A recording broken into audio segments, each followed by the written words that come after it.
Sa makausapa, kumusta na usab kamong tanan, mga igsoon, mga kahikilaan ko din na sa Dios, karasiyag bidisyon sa atong langit ng amahan, sa gihapon manakadatong tanan. Welcome sa another day of Bible study, din sa programa tang The Sovereign Grace Hour. Kauban ninyong higala, Dres Atub Junior, o salamat sa Ginoo kay niya ka na to ni ayuda, no? Tabang si Attorney Lemuel sa atong tulumanong The Sovereign Grace Hour.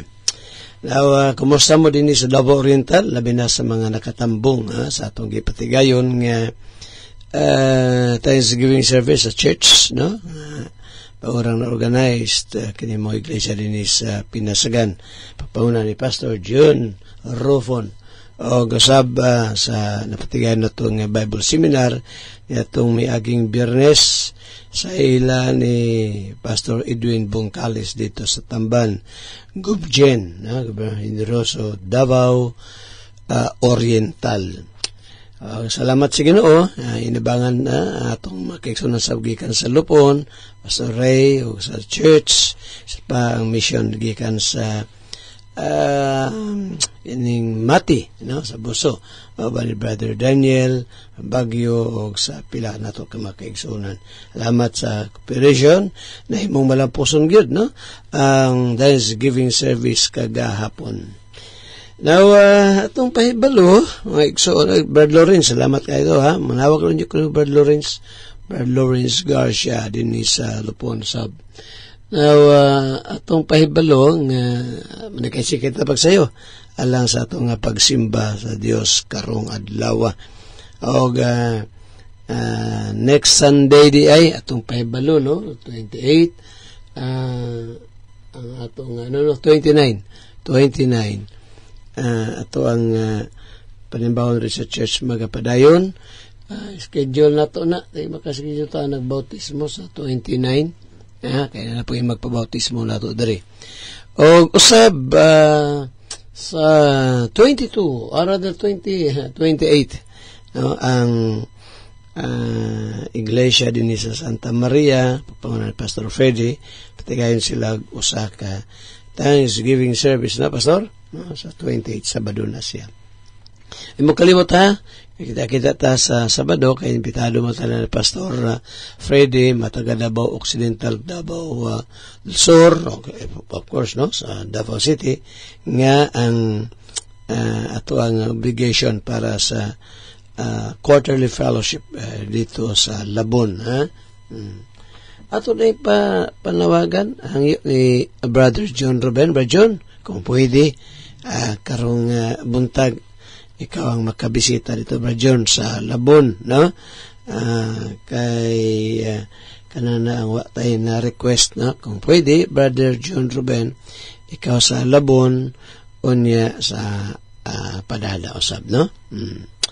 Sige, atatas sa ato nga pag-ampo. Happy birthday di ay, sa kumalimot. Asa kuan di ay, sa din sa Tanawalang, si Kuang Gapon, si Brother Christopher, no? Kalipsan sa mayugis ang Ginoo kay nag-raise up siya bisan pagani og mga Sunday preachers nato, no? Sige ha, Per, no? Brother Christopher Kalipsan din sa Tanawalang. Okay? Now, happy birthday day. Sila po kumalimot nila ni Virgil Largosa din sa Pangi, Davao City. Si Inday Gasan din sa Mintal, no? Masapot kang Bradlito dia. And then, sa kang Joan Dinyo, nga nag-birthday Joe, happy birthday, ha? And then, sa kang Lingling, Brother Lingling Pindon, din sa Malalag, Davao de la Source. Ito na mga nag-birthday, happy birthday. Sige, ito ta sa pag-ampo, atong sugdan niya atong mulaton pinagining usa ka pangalyo po ngadtos Ginoo. Let us pray. Again, kami duol sa imong mahal nga pasensya this time. I-bless Ginoo ang panimbaon karon dawa. Lemuel dito sa Kalinan, bisan pa Brother Pandulo dito sa Asunsyon. O salamat Lord, bisan pa sa makiksunod mga birthday karon, ikaw ta mga panalangin kanila. In Jesus' name, Amen. Amen. Praise the Lord. Salamat sa mensahe sa awit. Sige mga igsoon, mapadayon kita sa ato ang pagtuon sa pulong sa Ginoo.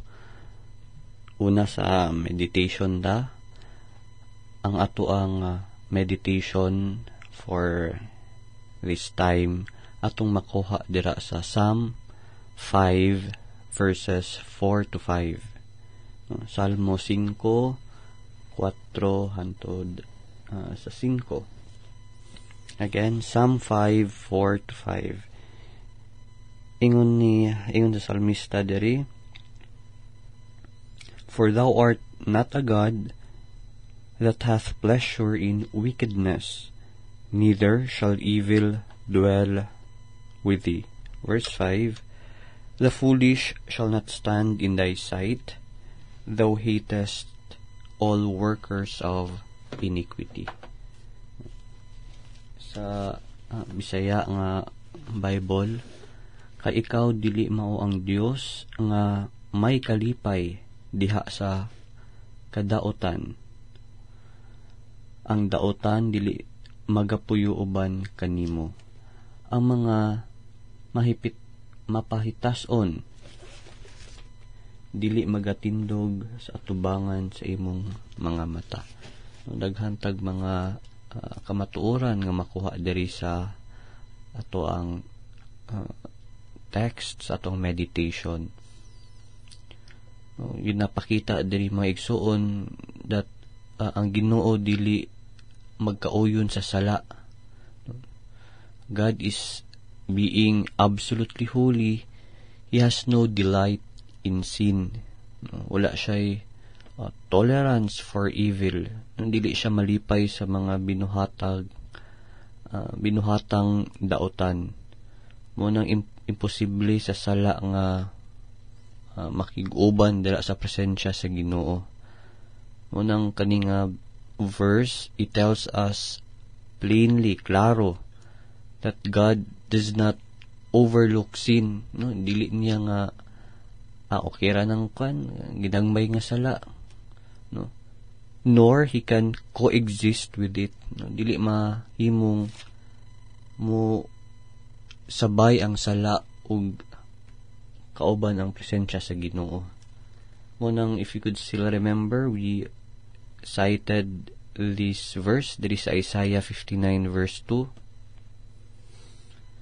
No, it talks about sin separates man and God. In Isaiah 59 verse 2, basahon again. Verse 1, Behold, the Lord's hand is not shortened, that it cannot save, neither his ear heavy, that it cannot hear. In verse 2, But your iniquities have separated between you and your God, and your sins have hid his face from you, that he will not hear. Maudi ang rason nga no ang makasasala layo diha sa Ginoo. Dili kay tungod ang Ginoo unapproachable, dili pasabot. Dili ang rason nga nung layo ang tao dira sa Ginoo, nga dili dali maduol ang Ginoo. No, that's not the reason. But it is because their sins, ingon ba sa tong gibasa, have made a separation between the sinners and God. No, ang inyong mga sala, maoy nakabulag kaninyo gikan sa Dios. Diri sa Psalm 10 verse 4, in relation sa ato ang text,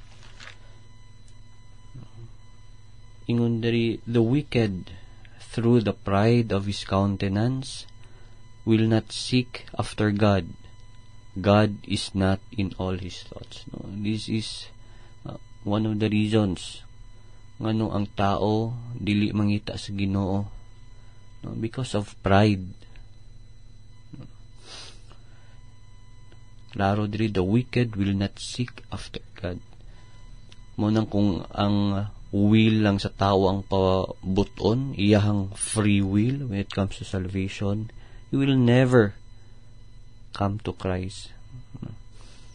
Bisan pag naang kanang pagtawag, kung dili pa pod sakto, dili pa panahon, no, i-regenerate bag-ohon ang usa ka tao, bisan kinsa pa ang mutawag sa iyaha, no, di jud na siya muduol sa Ginoo. Why? Because man has fallen, come short the glory of God because of sin. Diri sa Psalm 10 verse 4, no, it is because of pride. Una-una sa tao,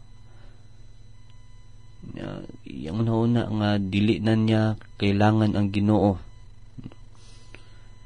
Pride, it blinds sinners nga modalas siya dira sa danger. Mo nang balik ta sa to ang text diri sa Psalm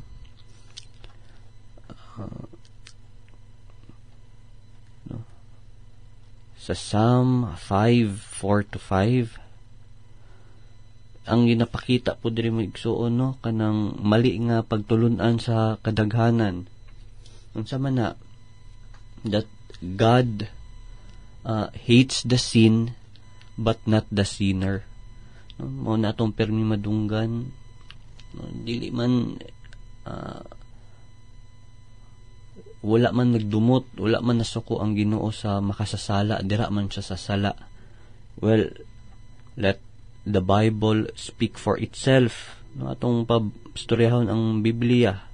No, in verse 5 sa to ang text sa Psalm 5, very clear that God does not only hate the sin, but as well as the doer, the sinner. Sa Psalm 5 verse 5, the foolish shall not stand in thy sight, thou hatest all workers of iniquity. No, this refers to the sinners, all workers of iniquity. Sa Bisaya, nagadumot ikaw sa tanang mga mamumuhat sa kasalanan. Ang Biblia, it directly contradicts the popular belief nga ang Ginoo, He only hates the sin. Sa kamatuoran, in fact, ingon sa ato ang gibasa diri, He hates the workers of iniquity. No, katong labi na katong mga nagapadayon and unrepentedly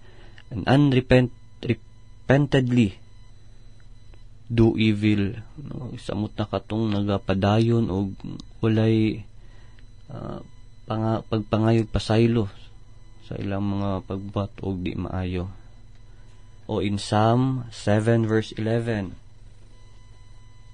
supporting the verse that we have just read, Psalm 7 verse 11, no, God is angry with the wicked every day. Very clear. No, God judgeth the righteous, and God is angry with the wicked every day. No, kada adlaw suko ang Ginoo sa mga nagbuhat og daotan. In Psalm 11 verse 5, Psalm 11 verse 5, the Lord trieth the righteous, but the wicked and him that loveth violence, his soul hateth. Apan ang daotan ug ang nagahigugma dira sa kanang violence, sa kagubot, kini ginadumtan sa iyang kalag. No, suko ang Ginoo sa mga nagabuhat og daotan. So these verses clearly affirm nga unsa man gina-approve ani that God not only hates sin but also the sinners, no? But also especially the unrepented sinners. But the good news, mga igsuon, in Psalm 103 verse 8 to 10, permintin ni gina balik-balik toa. But again, this is not a license to continue doing sin. In Psalm 103 verse 8 to 10, ingon diri, the Lord is merciful and gracious, slow to anger, and plenteous in mercy. He will not always chide, neither will he keep his anger forever. He hath not dealt with us after our sins, nor rewarded us according to our iniquities. Makita diri that God is not quick aron sa pag-destroy, no? O sa iyang heavy hand nga moabot sa atoa, but He is patient to forgive. Ginapakita po diri that He often gives the sinner time to repent. But again, mga igsoon, dili kini, as I've said, license to continue dwelling in sin. In that, because God is merciful and gracious, nga dugay siya nga masuko, nga ato lang ni i-take advantage.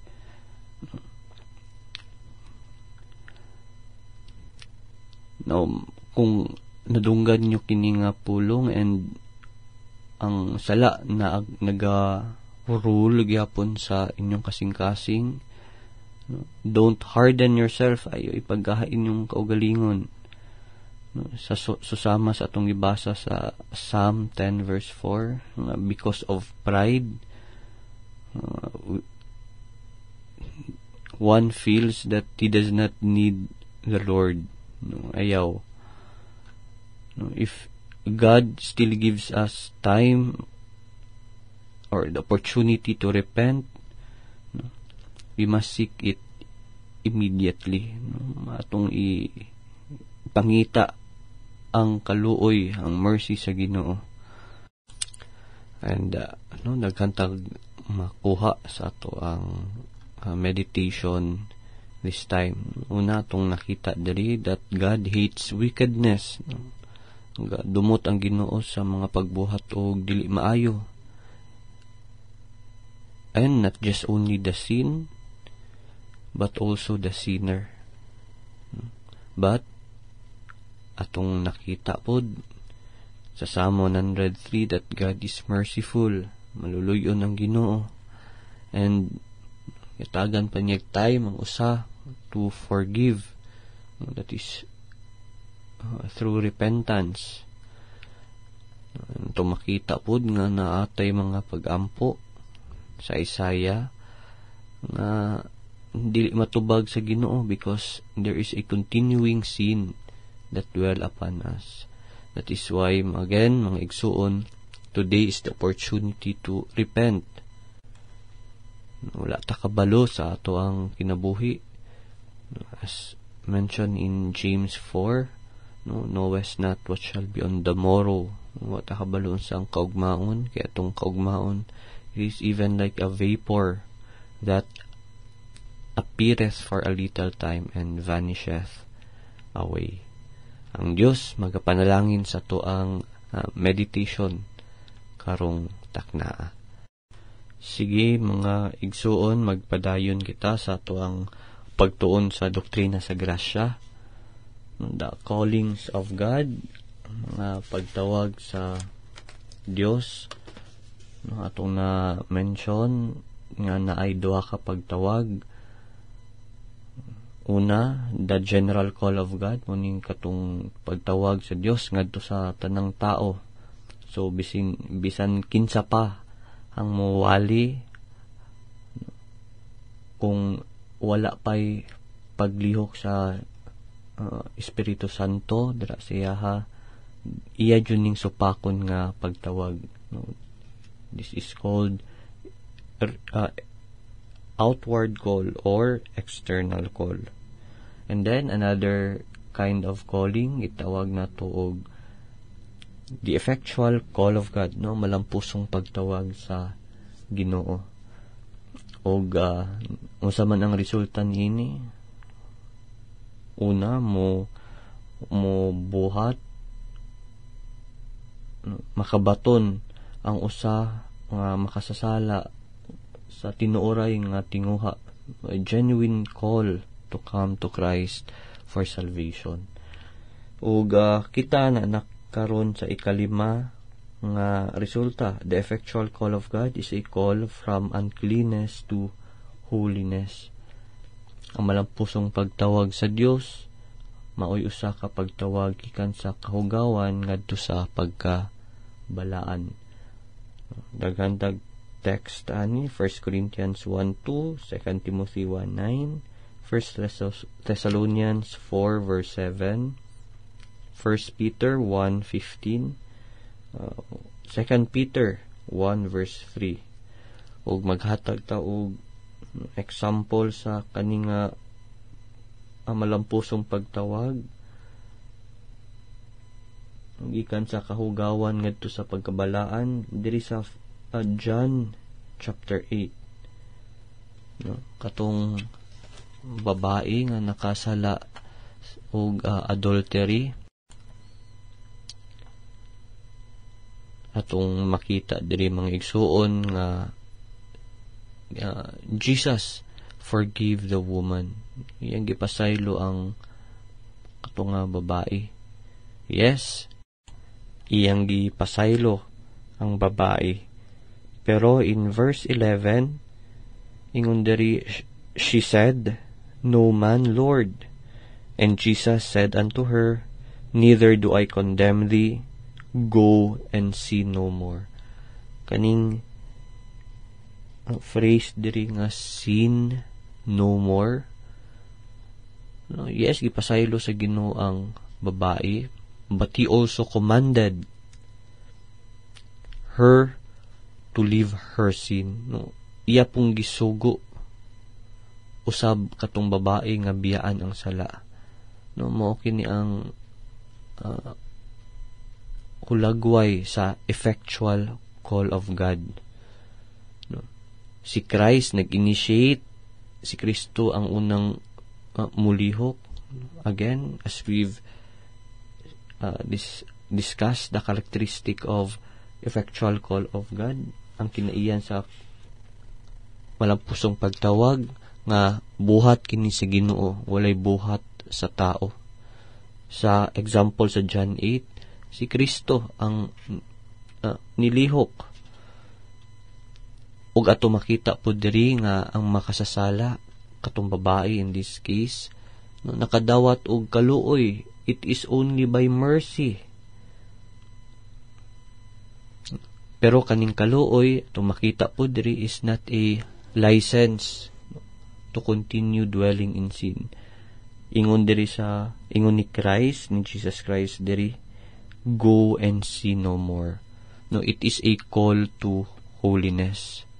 Again, ang kaluoy dili pasabot sa kanang pagtugot sa pagbuhat sa sala. No, kini usa ka call, panawagan ngadto sa pagkabalaan. Og this is the fifth nga epekto sa pagtawag, sa malampusong pagtawag sa Dios. No, again, ang malampusong pagtawag sa Dios maoy usa ka pagtawag gikan sa kahugawan ngadto sa pagkabalaan. Ato ning ipadayon atong pagtuon sa doktrina sa grasya, napay isa ka resulta sa epekto sa malampusong pagtawag.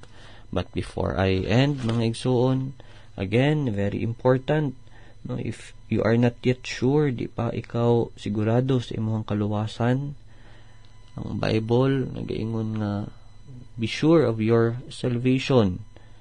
No, Mark 1:15, repent, believe the gospel. Magpangayo og kapasayloan, repent, magpasaylo, and you trust Christ as your Lord and personal Savior. There is no other way to heaven. Wala laing pamaagi patulong sa langit but through Him. Inyong kauban karon mga igsoon, si Attorney Lamuel Atup with Pastor Andras Atup Jr. Magaingon, ang Diyos magapanalangin ka natong tanan. Daghang salamat. Amen, amen. Praise God, praise the Lord. Salamat sa maong mensahe sa awit. Bino, maigsoon na ito ipadayon ang paghisgot din his abiyaan na to ang sermon outline. May tuod niining maluluwas dito sa Babylonia. Apan sa di pa din niya na ato dayang Bible or rather meditation for the day. Proverbio Kapitulo 13 ita, niya last verse, no? Biyaan na ito ni gahapon, niya sa verse 25, nga matupad hining Solomon, the righteous eateth to the satisfying of his soul, but the belly of the wicked shall want. Ang matarong daw, magkakaon aron sa pagpabusog sa iyang kalag, apan ang tiyan sa madotan pagagutumon. Grabe yung blessing basta mga katawhan nga iyas Ginoo magsuon. Di niya pasagdan materially, physically, labaw tanan spiritually. Muna nga, no? Kabusog ta sa mga butang sa Ginoo, pinagi siyang pulong alang sa tong kalag. Kaya kita, sa ako na mention magsuon many times na nino nga, kita di man ta mabuhi sa material lang nga butang, kundi sa matag sa mga pulong sa Ginoo nga magula gikan siyang baba aron nga atong kalag makakaon. On the other hand, kining mga taong di magtutuo magsuon bisan pa sa ilahang physical nga panginahanglan, sa ilahang physical nga panginahanglan ngon dinhi pagagutomon sila, kaya ang ilang huna-huna kana ragyong butang material. Remember na ko ning giyon ni Apostol Paul ba sa Pilipos Kapitulo 3, ato ning balikan yung tatawad kining Proverbio Kapitulo 13, Pilipos maiso, no? Philippians chapter 3, remember na ko nang giyon ni Paul ba nga mga tao maisoon nga ang ilahang Dios mo ilang tiyan, no? Chapter 3 and then verse 19. Rather verse 18 tasugod. Pilipos Kapitulo 3 versikulo 18 nga matupad din ni Apostol Paul. For many walk of whom I have told you often, and now tell you even weeping, that they are the enemies of the cross of Christ. Siya ni Apostol Pablo, matod pa niya, kay daghan ang nagagawi nga mahitungod kanila, giingnan ko na kamo sa makadaghan. O nga, bisan karon magayon na kuuban sa paghilak, na kini sila nagagawi ingon nga mga kaaway sa krus ni Kristo. Verse 19, whose end is destruction, whose God is their belly,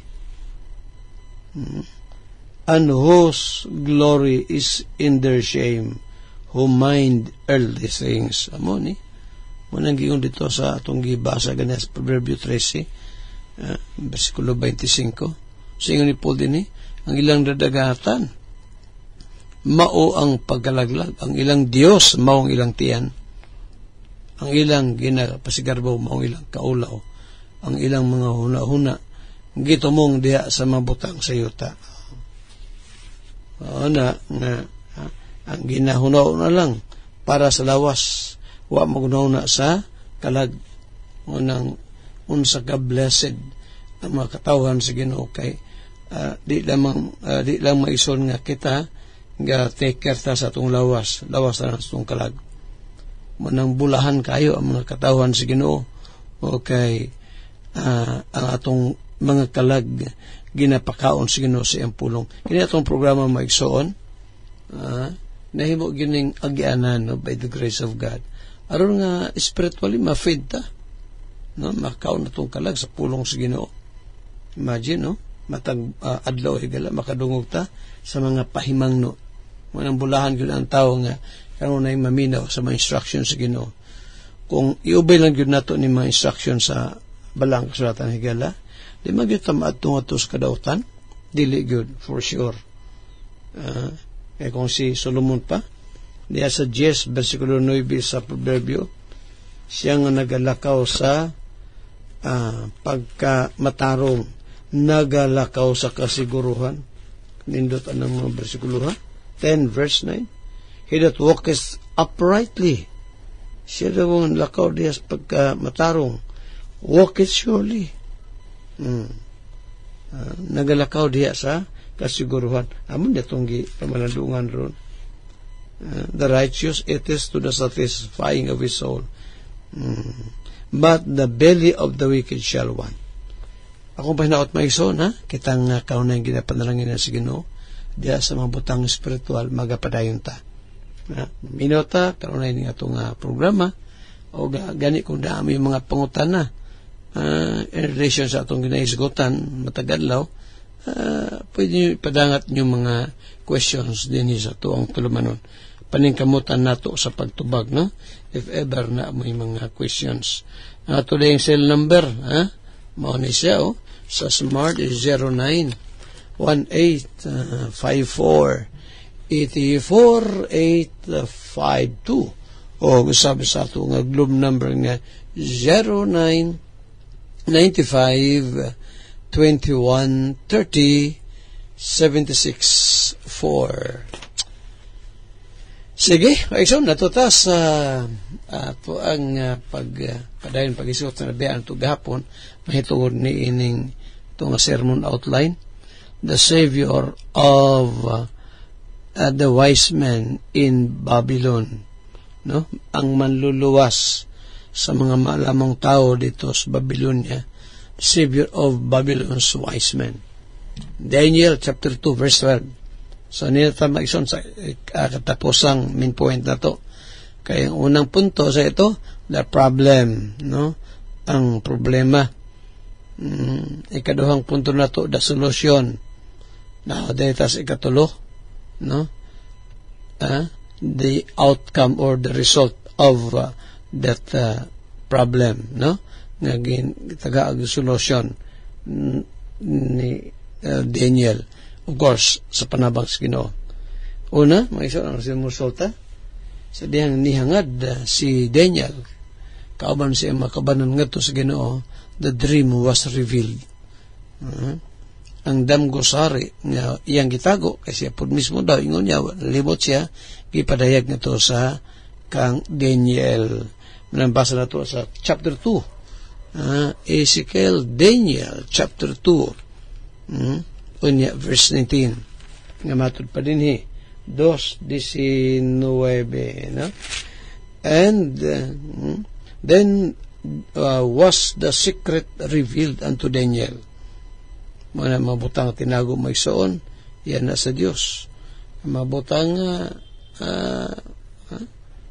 kanang ipadayag ato kani tinago man ni. Wa may nahibalo, bisan panghari siya ang damgo, nalimot na siya, ipadayag sa Diyos. Manandaghan mga butang mga isoo, no? Nga di nato maklaro karon, but later on, ipadayag ra sa Ginoo. Unya, kini bang, speaking about, kini nga puntuhan mga isoo nga, ipadayag ra sa Ginoo. Remember na ko itong Job.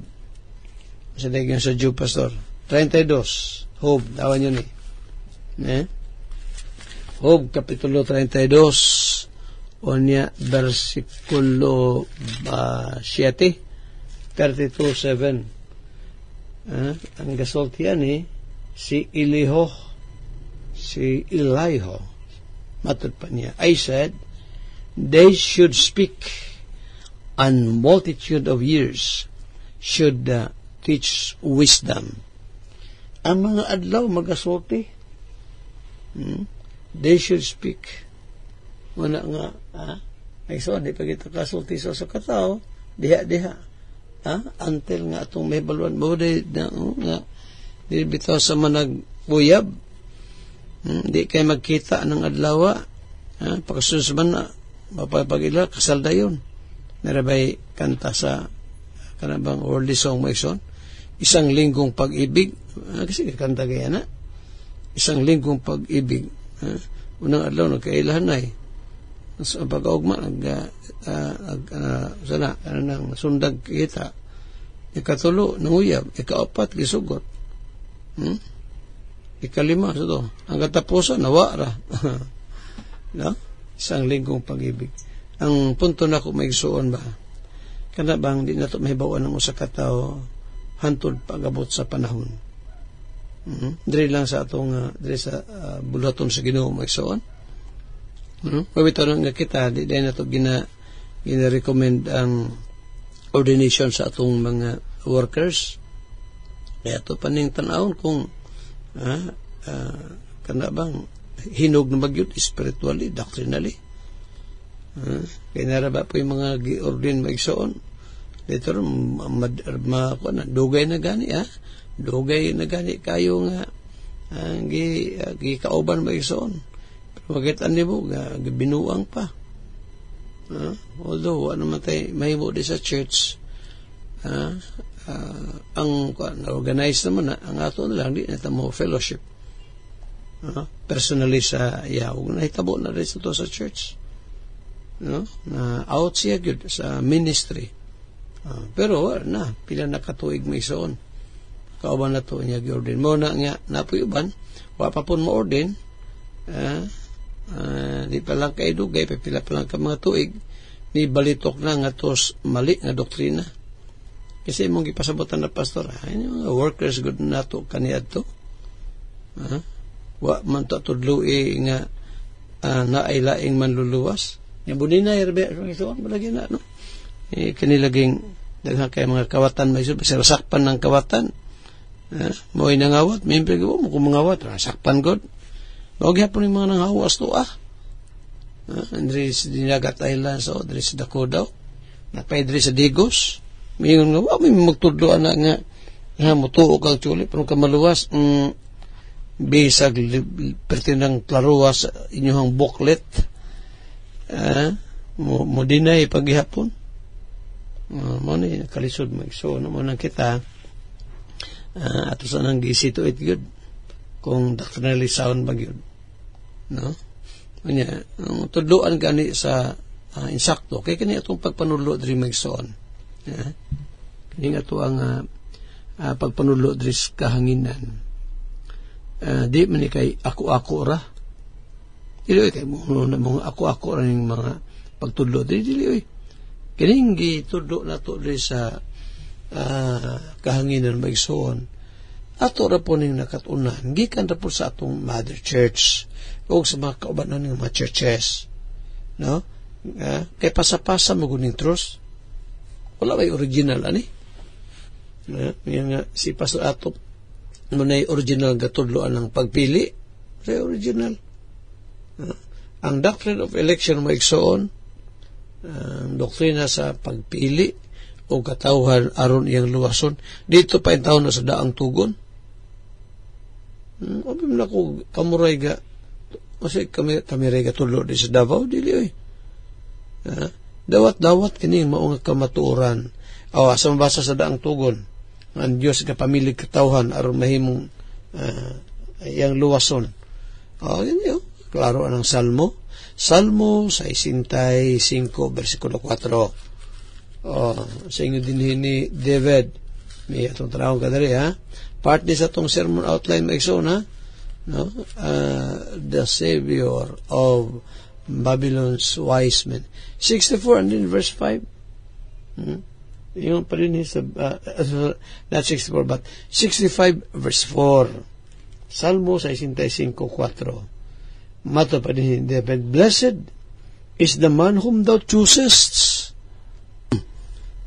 sa daw bulahan ang tao nga imong pagkapilion blessed is the man whom thou choosest and causest to approach unto thee that he may dwell in thy courts we shall be satisfied with the goodness of thy house even of thy holy temple bulahan ang tao nga imong pagapili sa mana daal tugon pa na higala Muna kining teaching mahitungod sa pagpili katawhan nga tos kaluwasan, karaan ni nga doktrina, dili ningon nga kami din sa Davao mo'y original, dili ay, layo restro, higala. Amo lang nasunod kung sa'y gikabiling pagtulunan sa mga katigulangan ng mga kasimbanan sa itong Ginoo. Kaysa ako nang iyon, pasapasa maguning trus. Gikan dito sa daang tugon.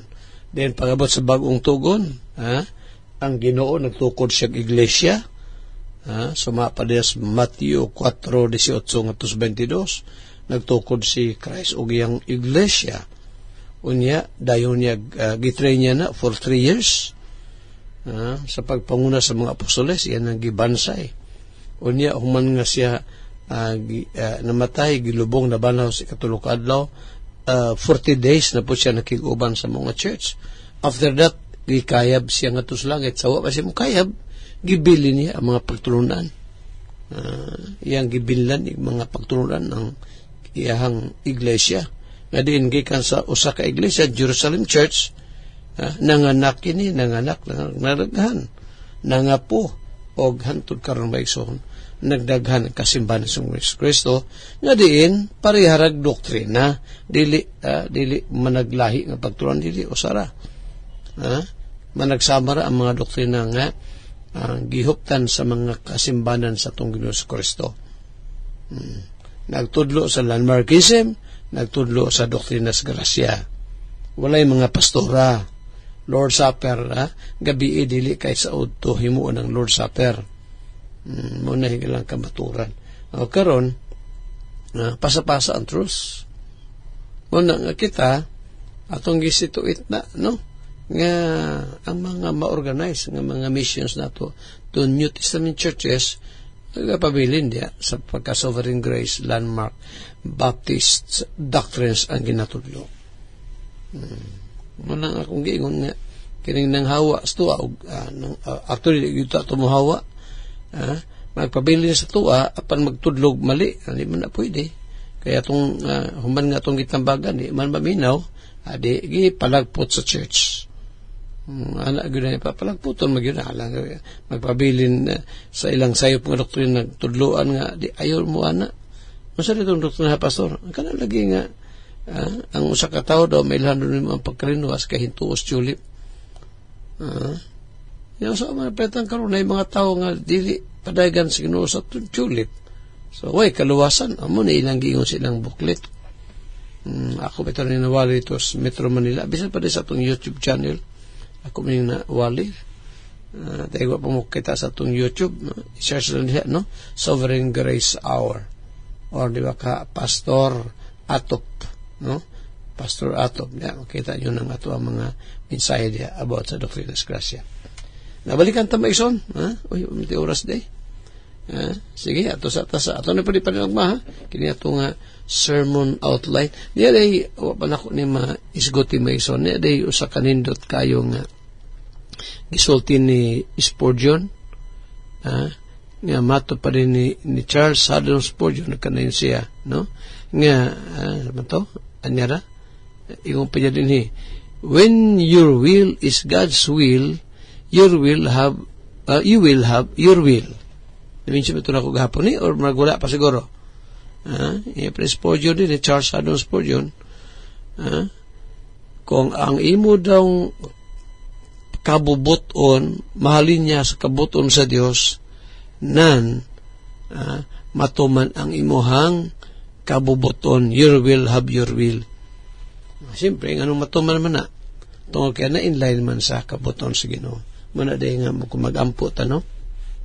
Ato yun na nga isituit nga ma-inline sa kabuton sa Ginoo. Kaya kung dili higala, lisod yun na tubagon sa Ginoo. Huwag mahibalo lang ta sa kabuton sa Ginoo kung mag-search ta sa Bible, magbasa ta sa Biblia, magtuon ta aron ato mga pagampo, kung namatay pa ngayon sa Ginoo, sagad matubag yun, iyag yun ang tubagon. Kay mainlain lagi sa iyang kabuton. Na-verse na pastor na, last verse na ito ni. Tawag ni Magson. Verse John, chapter 5, verse 14. Unang Juan 5:14. And this is the confidence that we have in Him, that if we ask anything according to His will, He heareth us. Klaro, no? Unang Juan 5, versikulo 14. And this is the confidence of mao kini ang pasalig ka na to. Nga kung kita magapangayo sa bisan usang butang, sumala sa iyang pagbuot, siya magapadalihog ka na to. May sunod tayo oras, ato ni palin ugma.